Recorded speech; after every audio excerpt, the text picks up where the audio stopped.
कांबळे नावाचे एक राष्ट्रवादी काँग्रेस पक्षाचे सदस्य त्याला हिथं दमदाटी केली. कुणी केली? इथल्या मंत्री महोदयांनी शिवेंद्रसिंह राजे भोसलेंनी स्वतः त्याला मी घेऊन आज जात असताना त्याला ओढलं.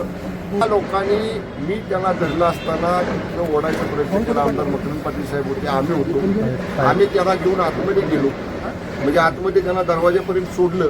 आम्ही बाहेर थांबलो तिथं.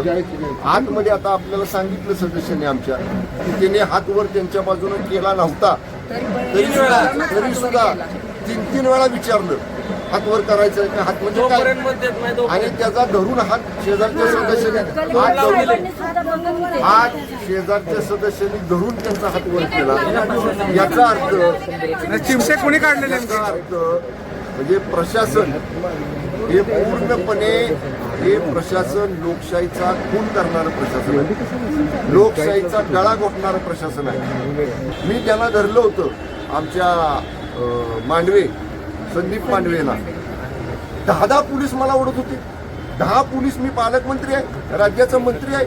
आबा तिथं माझ्या मदतीला आले. आबांना 4-4, 10 पोलीस धरत होते.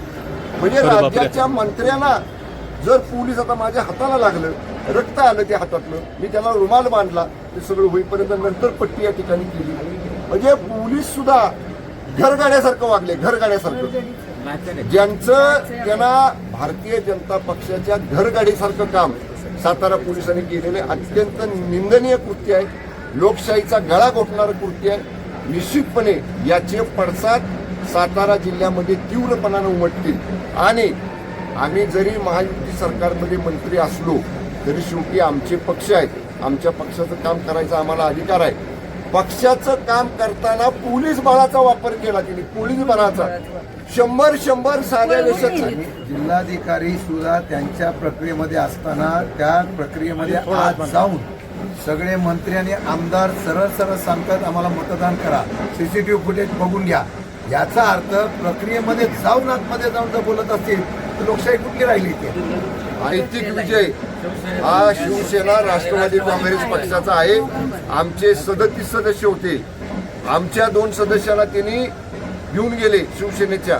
राष्ट्रवादीच्या 2 सदस्यांना घेऊन गेले.